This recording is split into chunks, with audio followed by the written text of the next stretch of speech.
Consultant को हम कैसे वेरीफाई करें? हर एक बंदा जो है 50 कंट्रीज जो है उसके ऊपर उसकी एक्सपर्टीज नहीं हो सकती। वो पैदा हो के भी आ जाए 10 बार तो वो नहीं हो सकती। आपको वो बेचते हैं। कम से कम पैसों में कौन सा मुल्क बेहतर है? सर मेरे ख्याल के अंदर जो पैसा है ना वो उतना मैटर नहीं करता जितनी आपकी प्रोफाइल मैटर करती है। हम जो मेन चीज पूछते हैं कि आपका बजट कितना है। 30 हफ्तों में इतने पैसे बना लेता है स्टूडेंट के कम से कम अपना खर्चा उठा ले। स्पेशली बाल्टिक स्टेट्स के अंदर जो ना मेन काम है डिलीवरी का 300 तो से लेकर 400 जो हमारे यहाँ से गर्म इलाकों से स्टूडेंट जाते हैं जी वहाँ जाके बर्फबारी में वो कूप अप कर सकते इतनी आसानी से? मुश्किल कर रहे हैं, मुश्किल होता है लेकिन कर रहे हैं। अस्सलाम वालेकुम व्यूअर्स, मैं हूं आपका होस्ट अब्दुर्रहमान और आज की पॉडकास्ट सीरीज में हम डिस्कस करेंगे कि पाकिस्तान से बाहर जाने का जो प्रोसेस शुरू हुआ है, लोग मिलियंस की तादाद में बाहर जाना चाहते हैं, जा चुके हैं, उसमें आपको किन चीज़ों की एहतियात करनी चाहिए। अभी सिर्फ पिछले साल 2025 में 7,62,000 पाकिस्तानी बैरून मुल्क जा चुके हैं और 2021 से लेकर अब तक के फिगर्स अगर हम कंपाइल करें तो 40 लाख के करीब लोग ऐसे हैं जो पाकिस्तान से हिजरत करने पर मजबूर हुए हैं। इसी सिलसिले में हमने आज दावत दी है एक वीज़ा कंसल्टेंट को। बेसिकली वो स्टडी वीज़ा कंसल्टेंट है अवैस चौधरी साहब। उनसे डिस्कस करेंगे कि किसी ने अगर बैरून मुल्क जाना है और स्पेशली स्टडी वीज़े के लिए जाना है तो पहले उसे क्या देखना चाहिए। कंसल्टेंट 1 नंबर क्या होता है, 2 नंबर क्या होता है, कंसल्टेंट कहाँ कहाँ गलतियाँ करते हैं, आप कहाँ कहाँ गलतियाँ करते हैं और इस तमाम प्रोसेस में ख़र्चा कितना आता है। और सबसे बढ़कर आपको किसी पे अंधा एतमाद नहीं करना, अपनी वर्किंग पूरी करनी है और मार्केट के अंदर उस बंदे को देखना है कि उसके मुतालिक क्या क्या आ जाता है और फिर आपने अपना वो लाखों रुपया इस काम पे इन्वेस्ट करना है। आइए प्रोग्राम में वेलकम करते हैं जी अवैस साहब। अस्सलाम वालेकुम। वालेकुम अस्सलाम जी, मेरा पहला सवाल, हर शख्स मुल्क से बाहर जाना चाहता है जो हालात है, लेकिन वीज़ा कंसल्टेंट देखते हुए, उसे चूज करते हुए हमें कौन सी बुनियादी 2-3 बड़ी चीज़ें देखनी चाहिए? सर फर्स्ट ऑफ ऑल तो हम जो है स्टडी वीज़ा के को डील करते हैं जी। और मार्केट के अंदर आजकल जो कंसल्टेंट है वो एक ख्वाब बेचते हैं। वो दिखाते हैं कि यूरोप में आप जाएंगे, आप वहाँ पे जाके दरख्तों से पत्तों की तरह पैसे को तोड़ेंगे, डॉलर्स को यूरोस को तोड़ेंगे और पाकिस्तान भेजेंगे। बेसिकली जो हकीकत है वो इसके बरअक्स है। सबसे पहले जब आपने किसी भी कंसल्टेंसी लेनी है, किसी वीज़ा किसी कंसल्टेंट्स के पास आपने जाना है तो उसकी प्रोफाइल को चेक करें और सबसे पहले ये है कि आप ये चेक करें कि जिस कंट्री में आप जाने के ख्वाहिशमंद हैं उसके ऊपर आपकी अपनी रिसर्च कितनी है। ये बहुत ज़रूरी है। ये बहुत ज़रूरी है। जब तक आपको ये चीज़ नहीं पता होगी कि आप एक कंट्री में जा रहे हैं, इसकी रिक्वायरमेंट्स क्या है, तो वो कोई भी आपको ख्वाब दिखा के आपकी प्रोफाइल के बरअक्स आपको किसी कंट्री ऐसी कंट्री में डाल दे जहाँ पे आपकी 100% जो है जो रिजेक्शन है वो यकीनी है, तो फिर आपका वो तकरीबन लाखों रुपए का जो लॉस है वो हो जाएगा। और आप यानी कि जो उसने कंसल्टेंट अपनी फीस ले ली, जी वो तो ले ली। सर कंसल्टेंट की फीस के अलावा और भी एक्सपेंसेस होते हैं जो आप किसी जो उसके लिए इंश्योरेंस लेते हैं, आप ट्रैवलिंग हेल्थ इंश्योरेंस लेते हैं, उसके बाद आपकी एम्बेसी अपॉइंटमेंट लेते हैं, वीज़ा फीस देते हैं और उसके बाद अगर आप फर्दर किसी और कंट्री में जा रहे हैं तो उसको जाने के बाद आपके वहाँ पे जो एक्सपेंसेस हो रहे हैं तो ये सारी चीज़ें निकाल के तो आपको तकरीबन लाखों रुपए का नुकसान होता है। ये बड़ी अच्छी बात आपने बात की है। तो एक तो आप स्टडी खुद करें जिस मुल्क में आपने जाना है वो आपके लिए वायबल भी है या नहीं है। बिल्कुल। और दूसरी बात जो एक चीज़ मैं जानना चाहता हूँ कि कंसल्टेंट को हम कैसे वेरीफाई करें? सर कंसल्टेंट देखें, आपने अगर एक कंट्री का प्रोसेस करवाना है उसमें देखना है कि आपने उस कंसल्टेंट जो है उसकी एक्सपर्टीज उस कंट्रीज के अंदर कितनी है, उसकी कितनी सक्सेस रेशो है। ठीक है। एक कंसल्टेंट के पास जाते हैं, वो 50 मुल्कों का काम करे तो हर एक बंदा जो है 50 कंट्रीज जो है उसके ऊपर उसकी एक्सपर्टीज नहीं हो सकती। वो पैदा हो के भी आ जाए 10 बार तो वो नहीं हो सकती।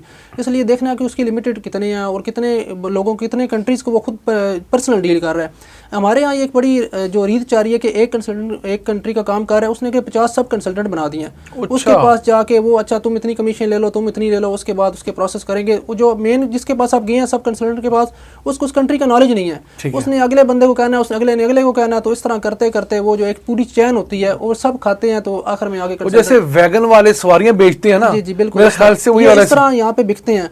और अल्हम्दुलिल्लाह हमें भी बड़ी ज़्यादा पाकिस्तान में तकरीबन 4 साल के अंदर जो अभी हमारी रेपुटेशन अल्हम्दुलिल्लाह हमने 400 से ज़्यादा स्टूडेंट्स को 500 से ज़्यादा स्टूडेंट्स को हमने उसकी सक्सेस स्टोरीज हमारे हैं। हमारी B2B की बड़ी ऑफर्स आती हैं, लेकिन हम अपने 2 ऑफिस के अलावा हमने किसी को B2B नहीं किया किसी के साथ। उसकी रीज़न यही है कि आपको वो बेचते हैं, आपकी प्रोफाइल को बेचते हैं। तो हम नहीं चाहते कि हमारी जो 4 साल की मेहनत है वो किसी एक बंदे के स्कैमिंग की वजह से वो ख़राब हो जाए रेपुटेशन। अच्छा मुझे ये बताइए कि जो यूरोप जाने का जुनून है, अब के जो हालात हैं स्पेशली यूरोप सारे के, उसमें आप अगर बताओ स्टूडेंट वीज़ा जाते हैं और कितने परसेंट चांसेस होते हैं कि आप स्टूडेंट के बाद वहाँ पर वर्क परमिट लेने में कामयाब हो जाते हैं? सर वो PSW हर कंट्री की, यूरोप के अंदर हर कंट्री की पॉलिसी है कि अगर आप स्टडी वहाँ कंप्लीट करते हैं, चाहे आपने बैचलर्स किया है चाहे आपने मास्टर्स किया है, ड्यूरेशन कम ज़्यादा हो सकता है, लेकिन PSW जो है वो आपको हर कंट्री के अंदर मिलेगा। ये वर्क परमिट होता है ना? PSW बेसिकली होता है, आपको पोस्ट वर्क वीज़ा देते हैं कि आप अपनी जॉब तलाश कर लें। ठीक है। वो एक किसी का 6 मंथ का होगा, किसी का 1 साल का होगा, किसी का 2 साल का होगा, उसके अंदर आपने जॉब तलाश करनी। जब आपको जॉब मिल जाएगी, वर्क परमिट पे कन्वर्ट होंगे तो आपको रेजिडेंसी मिल जाएगी। और अगर आपको जॉब खुदा न खासा नहीं मिली?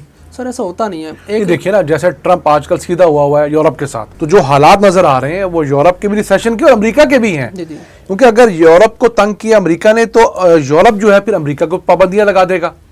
तो इन हालात में जो पाकिस्तान से लोग अच्छे खासे पैसे लगा के जाते हैं, यानी कि आप लोगों की फीसिस तो उस हिसाब से कम है तमाम लोगों की, तो वो जो वहाँ वाली इन्वेस्टमेंट है या वहाँ यहाँ से किला बेच के जाने की जो ख्वाहिश होती है, आपको लगता नहीं कि बहुत बड़ा रिस्क है ये? सर नहीं रिस्क है, उसमें ये है कि अगर आप स्टडी कंप्लीट कर लेते हैं, मैंने आज तक कोई ऐसा केस नहीं देखा जिसमें उसको PSW के ऊपर उसको जॉब ना मिली हो। हाँ ये आप देखें कि आप अपनी उस लेवल के ऊपर जाके जॉब तलाश कर रहे हैं कि यार बहुत कुछ हाई ऊपर अपनी कहते हैं कि आपकी रिक्वायरमेंट है, ये जॉब मिले तो वो हो सकता है, लेकिन आपको जॉब मिल जाती है। अच्छा, आपकी वहाँ की स्टडी है। प्रेफर कौन सी डिग्री करते हैं? मसलन अगर मैंने यहाँ से मिसाल के तौर पे FSC की हुई है, FA किया हुआ है, इंटरमीडिएट 12 जमातें मैंने पढ़ी हैं, तो मैं वहाँ ग्रेजुएशन के लिए जाऊँ या मैंने यहाँ पे बैचलर्स किया और मैं वहाँ पर मास्टर डिग्री के लिए जाऊँ, तो बेहतर क्या होता है? सर मास्टर्स के अंदर ये है कि आपके पास जो है ऑप्शन ज़्यादा होते हैं और वीज़ा रेशो भी मास्टर्स के अंदर अच्छी, क्योंकि उनको पता है कि एक बंदा बैचलर्स करके आ रहा है तो एक उसका प्रोफाइल जो स्टडी की प्रोफाइल होती है। एक फ्रेश बंदा जो इंटरमीडिएट करके जा रहा है तो वो ज़ाहिर बात है वो उसके अभी वो मेच्योर इतना नहीं होता, तो उस वजह से उसकी रेशो कम होती है। लेकिन कंट्री चॉइस जो है, आपने जब कंट्री चूज़ करना है, ये वीज़ा आपका जिस दिन आप पहले दिन कंसल्टेंट के पास जाते हैं वो आपको गाइड करता है आपकी प्रोफाइल के अकॉर्डिंगली, तो आपका वीज़ा लग जाता है। अगर वो अपने लालच के अंदर, मेरे पास किसी यूनिवर्सिटी का कॉन्ट्रैक्ट है जो मुझे कमीशन दे रही है, उसमें मैं स्टूडेंट को डालूंगा अपनी कंसल्टेंसी फीस के लिए और उसकी प्रोफाइल उसको मीट नहीं करेगी, उस कंट्री को मीट नहीं करेगी, उसकी फाइनेंशियल हिस्ट्री उसको मीट नहीं करती, तो फिर उसकी 100% रिजेक्शन जो यकीनी है वो। अच्छा मुझे ये बताइए कि कुछ तो ऐसे करते हैं कि वो स्टूडेंट से अपनी जो फीस है वो भी ले लेते हैं, बिल्कुल, और फिर आगे जो यूनिवर्सिटी की फीसेस हैं बाकी अखराजात के भी सारे पैसे खुद ले लेते हैं और उसमें से दड़ी लगाते हैं। जी बिल्कुल होता है। अच्छा कुछ लोग हैं वो ऐसा काम करते हैं नहीं कि वो सिर्फ आपसे अपनी फीस लेते हैं और बाकी सारे अखराजात जो हैं, यूनिवर्सिटी की फीस जो है, मेडिकल का, इंश्योरेंस, वो आपने खुद करनी होती है। ऐसे होता है। तो आपके ख्याल से इसमें से बेहतर मॉडल कौन सा है? सर बेहतर मॉडल ये है कि स्टूडेंट सिर्फ कंसल्टेंट को अपनी कंसल्टेंसी फीस दे, ओके ठीक है, वो भी उसको स्टेप्स के अंदर, इंस्टॉलमेंट के अंदर दे, ठीक है। तो ये इकट्ठी फीस देने का तुक नहीं बनता। जैसे जैसे आपका स्टेप कंप्लीट होता जाता है इसी तरह उसको कंसल्टेंसी फीस दें। बाकी जो यूनिवर्सिटीज़ की फीसेज हैं, इंश्योरेंस उसने लेनी है और कोई इसके लवाजमात है तो वो खुद डायरेक्ट पे करे, इनवाइस ले उससे और इनवाइस अपने बैंक अकाउंट के जरिए पे करे। Okay good. उससे एक तो वीज़ा रेशो के अंदर भी जब आप एम्बेसी में जाते हैं वो देखते हैं कि फीस आपके अपने अकाउंट से पे हुई हुई है, बाकी लवाजमात आपने अपने अकाउंट से पे किए, तो फाइनेंशियल हिस्ट्री भी उसकी स्ट्रांग होती है, उससे ट्रांजैक्शन हिस्ट्री स्ट्रांग होती है। मुझे बताइएगा कि अब यूरोप के अगर मुल्कों को देखिए तो कम से कम पैसों में कौन सा मुल्क बेहतर है और ज़्यादा से ज़्यादा पैसों अगर आपके पास हैं तो कौन सा मुल्क बेहतर है? सर मेरे ख्याल के अंदर जो पैसा है ना वो इतना मैटर नहीं करता जितनी आपकी प्रोफाइल मैटर करती है। अच्छा प्रोफाइल आप किस चीज को कह रहे हैं? आपकी क्वालिफिकेशन जो है सबसे बढ़ के? जी क्वालिफिकेशन, आपकी एज भी ऑब्वियसली होगी, एज भी होनी चाहिए, आपका बैंक स्टेटमेंट भी है, स्टडी गैप भी है, आपकी फाइनेंशियल हिस्ट्री भी है, आपका जो सोर्स ऑफ इनकम है वो भी मैटर करता है। ठीक है, वो चीज़ें सारी मैटर करती हैं। उसके बाद आपकी प्रोफाइल जब हम स्टूडेंट से लेते हैं सबसे पहले उसकी एकेडमिक जो है वो हम लेते हैं कि आपने कितना पढ़ा हुआ है, क्या उसकी कितना स्टडी गैप है। उसके बाद फिर हम जो मेन चीज़ पूछते हैं कि आपका बजट कितना है। ठीक है, एक बजट है, लाइक हम बाल्टिक स्टेट का कर रहे हैं, उसका बजट अगर आपका 15 लाख 20 लाख रुपए है। अगर आप कहते हैं कि मैंने फ्रांस जाना है या मैंने जर्मनी के अंदर चलो फीस वो फ्री है वहाँ पे एजुकेशन, उसके अलावा आपकी और कंट्रीज़ है, नैदरलैंड वगैरह है, तो वहाँ पे कदरे फीसेस ज़्यादा हैं। अब फीसेस का जो रेंज है वो 1000 यूरो से लेके तकरीबन 15000 यूरो तक यूरोप के अंदर जो फीसेज हैं यूनिवर्सिटी टू यूनिवर्सिटी वेरी करते हैं। 1000 यूरो बनती है 3 लाख रुपए, तो 15000 यूरो बनती है 45-50 लाख रुपए। अच्छा ये साल का बता रहे हैं या पूरे कोर्स का? ये 1 साल की फीसेज हैं, कुछ में सेमेस्टर वाइज 6 मंथ की होती हैं, कुछ में 1 साल की होती हैं। ठीक है, तो ये चीज़ें आपकी, तो जहाँ पर 15000 यूरो है, अगर वो 2 साल के अगर मास्टर डिग्री है तो आप ज़हन में रखिए कि फिर 90 लाख रुपए तो आपने वहां दे देना फ्रांस में, फीस दे देनी है। असल में यही तो मेन कंसर्न है। स्टूडेंट जो है ना वो सिर्फ यहाँ से देखता है कि मैं पहुंच जाऊँ, पहुंचने के बाद फिर वो इनलीगल हो जाते हैं, फीस नहीं पे करते, यूनिवर्सिटी उनका कॉन्ट्रैक्ट कैंसिल करती है, स्टडी कॉन्ट्रैक्ट, उसके बाद वो इनलीगली फिर। अच्छा, ड्यूरिंग स्टडी अब यूरोप में काम करने के कितने ऑप्शंस हैं? जी हैं बिल्कुल, उसके अंदर स्टूडेंट को कंट्री टू कंट्री वेरी करता है। 30 आवर्स पर वीक से लेके वो तकरीबन 40 आवर्स पर वीक तक आपको अलाउ करते हैं। यूके के बारे में तो कहते हैं अब ये झूठ हो गया, यूके में तो बहुत सख्ती हो गई, बहुत ज़्यादा सख्ती हो गई। यूके के अंदर स्टूडेंट को इस टाइम भेजना खुदकशी करवाने के मुतरादिफ है। इस टाइम वहाँ पे ना सेटलमेंट है और ना ही यूके के अंदर अभी जो स्टूडेंट है, स्पेशली जो बैचलर्स का स्टूडेंट है ना, वो रोड्स के ऊपर सो रहा है। उसके पास ना अकोमोडेशन है, ना उसके पास लिविंग एक्सपेंस पूरे करने के लिए, उसके पास जितनी मर्जी जॉब कर ले उसको लिविंग एक्सपेंस उसके पूरे नहीं होंगे। तो ये आप जो मुल्क आप कह रहे हैं निस्बतन थोड़े दरमियाने दर्जे के यूरोपियन मुल्क हैं, वहाँ पर अगर आपको वीक के अंदर 30 काम करने की इजाजत मिलती है, इतने पैसे बना लेता है स्टूडेंट के कम से कम अपना खर्चा उठा ले जो वहाँ रहने का खर्चा है? सर स्पेशली बाल्टिक स्टेट्स के अंदर जो ना मेन काम है डिलीवरी का, ठीक है, वहाँ पे क्योंकि वेदर कंडीशन ऐसी होती है, ज़्यादातर वहाँ पे जो है वो बर्फबारी होती है, तो उसके अंदर डिलीवरी का ज़्यादा ऑप्शन है। तो उसमें रिसेंटली जो स्टूडेंट्स, अभी मेरी लास्ट वीक की बात हुई थी, तकरीबन इस वेदर के अंदर 2500-2000 आराम सुकून से स्टूडेंट निकाल लेता है यूरो पर मंथ के हिसाब से। अच्छा। और उसमें वहाँ पे लिविंग कॉस्ट जो है तकरीबन आपका 200 रेंट है और 100 के अंदर आपकी ग्रोसरी पूरे महीने के होते हैं। 300 से लेकर 400 हमारे यहाँ से गर्म इलाकों से स्टूडेंट जाते हैं, जी जी, वहाँ जाके बर्फबारी में वो कूप अप कर सकते इतनी आसानी से? मुश्किल कर रहे हैं, मुश्किल होता है लेकिन कर रहे हैं, अच्छा खासा मुश्किल। लेकिन वहाँ पे ये है कि उन्होंने कौन सा सारे रोड्स के ऊपर फिरना है, वो उसमें डिलीवरी गाड़ी के अंदर करते हैं, वो भी हीटिंग है। फिर जहाँ पे जाते हैं रहते हैं होटल्स के अंदर या हॉस्टल्स के अंदर, वहाँ भी हीटिंग सिस्टम है, तो वो सहूलियात वहाँ पे हैं, इस तरह का इशू नहीं है। अच्छा चलो मुझे ये बताइए कि मैं अब प्रोसेस की तरफ आता हूँ। जी जी, मैं एक स्टूडेंट हूँ जी, मैं एक मास्टर डिग्री करना चाहता हूँ, जी जी, तो इब्तदाई तौर पर मुझे फ़ीस की मद में कितने के पैसे ज़हन में रखने चाहिए जो आप लोगों की कंसल्टेंसी फ़ीस होती है, फिर मेरी बैंक स्टेटमेंट कितनी होनी चाहिए, और फिर अगला प्रोसेस मोटा मोटा समझा दे जरा मुझे। सर सबसे पहले तो उसके अंदर आपकी प्रोफाइल देखनी है कि किस कंट्री के साथ मैच कर रही है, ठीक है, और उस कंट्री की डॉक्यूमेंट्स की वेरिफिकेशन की रिक्वायरमेंट्स क्या है, ठीक है। कुछ कंट्रीज जो है डॉक्यूमेंट्स अब स्टाइल मांगती है, फिर आपने एजुकेशन डॉक्यूमेंट पहले बोर्ड से रेलिवेंट, फिर उसके बाद IBCC, फिर उसके बाद मूफा, फिर उसके बाद HEC, और उसके बाद आपके मिनिस्ट्री ऑफ फॉरेन अफेयर्स। बिल्कुल, ये पूरी मुसीबत है, ये एक लंबा प्रोसेस है और ये इसके ऊपर ही तकरीबन 1 लाख रुपया लग जाता है। फर्स्ट ऑफ ऑल तो डॉक्यूमेंट्स अगर आप वेरिफिकेशन करवाते हैं, लोग इस चीज को बताते नहीं बताते, वो आपको कहेंगे डॉक्यूमेंट ले आओ, वो स्टूडेंट के ऊपर ही आ जाएगा एक्सपेंस।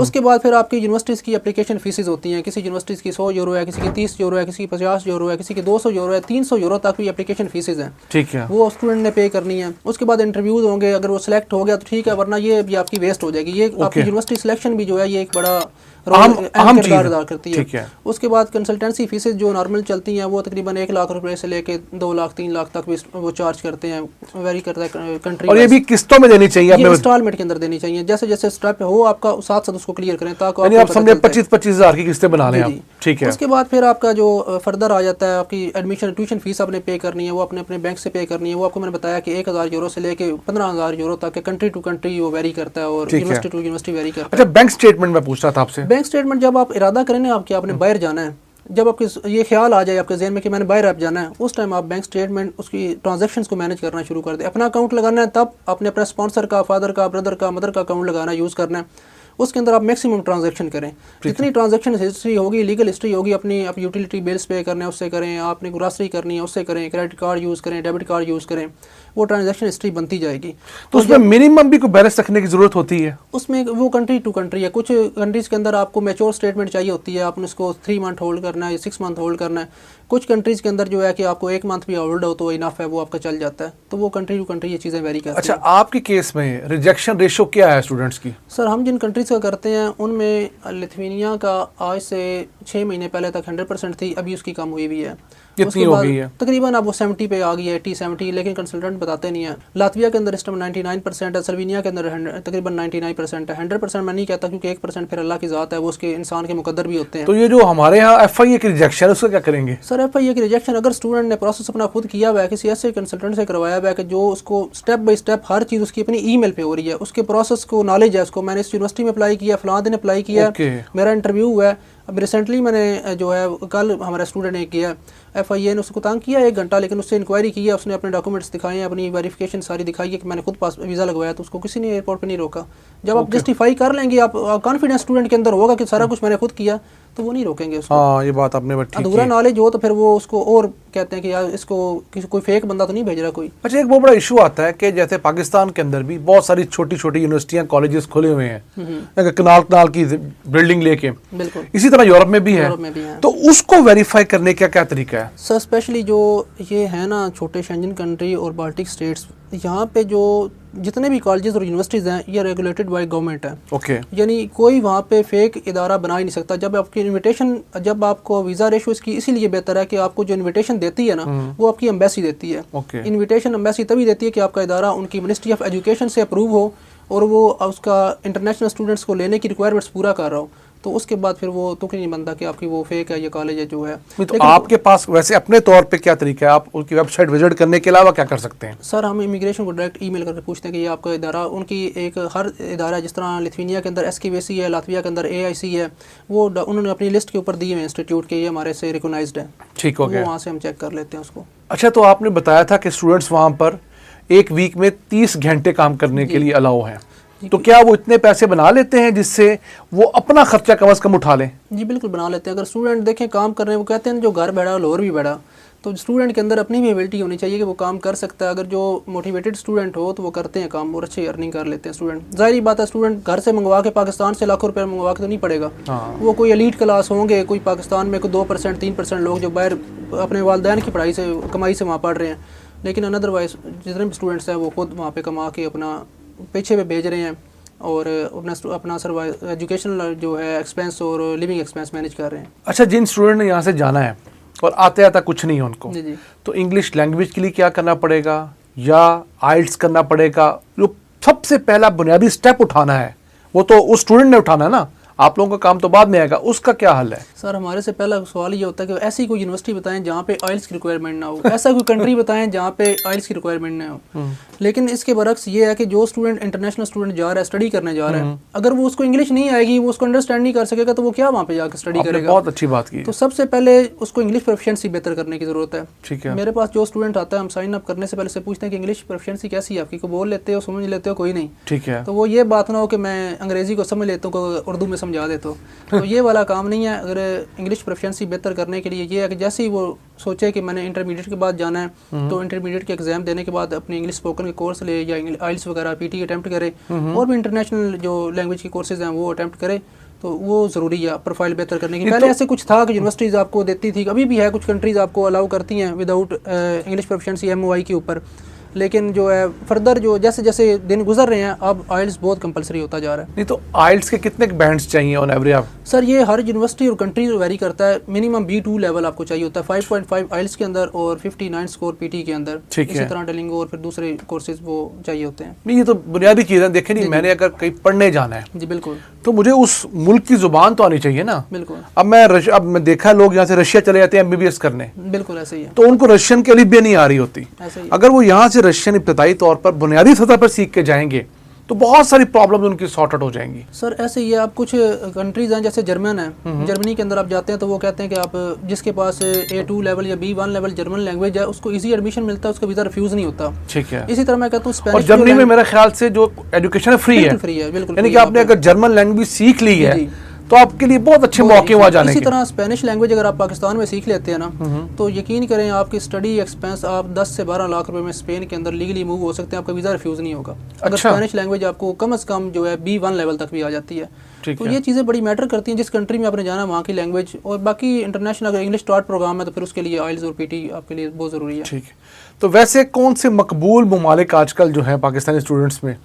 सर मकबूल ममालिक से मुराद ये है कि आपने देखनी है कि वीज़ा रेशो किसकी अच्छी है, क्योंकि ज़िंदगी में एक बार मौका मिलता है। तो वो आप रिसर्च करें, उसमें जितनी छोटे शेंजन कंट्रीज़ हैं जिनको अभी इंटरनेशनल स्टूडेंट्स की ज़रूरत है, क्योंकि ये टैक्स पे करती हैं यूनिवर्सिटी, जहाँ पे आप ट्यूशन फीस पे करते हैं वो टैक्स पे करेंगे। और यूरोप के जो शेंजन के तकरीबन 32 में से 26 मुल्क हैं वो टोटल टैक्स पे चल रहे हैं और टूरिज्म पे चल रहे हैं। तो इंटरनेशनल स्टूडेंट जाके वहाँ टैक्स देता है, छोटे जो कंट्रीज उनकी इकॉनमी ग्रो कर रही है इंटरनेशनल स्टूडेंट्स की वजह से, तो आप उन कंट्रीज़ को टारगेट करें। अच्छा, वैसा मुझे बताइए कि यहाँ पर दर्जनों के हिसाब से कंसल्टेंट हर शहर के अंदर मौजूद हैं, और जहाँ पे आपका है सेटअप उस इलाके में तो वबा फैली हुई है। बिल्कुल ऐसे ही है। मुझे बताइए कि आपके पास ही कोई स्टूडेंट क्यों आए? सर आपने दर्जनों की बात की है, दर्जनों भी नहीं, सैकड़ों स्टूडेंट्स, सैकड़ों कंसल्टेंट बैठे हुए हैं हर सिटी के अंदर, और कंसल्टेंट के आगे फिर कंसल्टेंट बैठे हुए हैं। तो हमारे पास, मैं कहता हूँ कि ना आए, आप अपनी रिसर्च करें, आपको जो बेहतर लगता है और जिसकी वर्थ के ऊपर आपको ट्रस्ट है, आप उसके पास जाएं। और मैं तो ये भी कहता हूँ कि किसी के पास भी ना जाएं, आप स्टूडेंट खुद अपना प्रोसेस करें। और मेरे पास अभी भी व्हाट्सएप ग्रुप्स के अंदर तकरीबन 2000 से ज़्यादा स्टूडेंट्स हैं जिनको मैं फ्री कंसल्टेंसी दे रहा हूँ कि अगर आपको खुद प्रोसेस करना चाहते हैं तो आप करें, मैं आपको इन्फॉर्मेशन देता हूँ। और कर भी रहे हैं स्टूडेंट, मोस्टली स्टूडेंट्स मेरे पास ऐसे अटैच हैं जिन्होंने अपना प्रोसेस खुद किया है, हमारे से उन्होंने जो है ब्रीफिंग ली है, वो साथ साथ करते रहते हैं। मैंने कभी किसी को ये नहीं कहा कि हमारे पास आगे साइन अप हो। हाँ, हमारे पास साइन अप होने की ये वजह है, अब जो अगर पूछते हैं कि वजह क्या है, क्यों आपके पास आए, तो हमने 4 साल के अंदर हमारा एक भी सिंगल वन भी कोई ऐसा स्टूडेंट नहीं है जिसने हमें नेगेटिव रिव्यू दिया हो कि आपके पास हमारे से स्कैमिंग हुई है या आपने हमें सही ब्रीफली गाइड नहीं किया। हमारा रिस्पांस टाइम है जो वो बहुत क्विक है। आजकल ऐसे ही हो रहा है कि जो कंसल्टेंट हैं वो रिस्पांस करते हैं 2 दिन बाद, 3 दिन बाद, साइन अप कर लेंगे, उसके बाद आपको वो हफ्तों और महीनों आपको रिस्पांस नहीं करेंगे।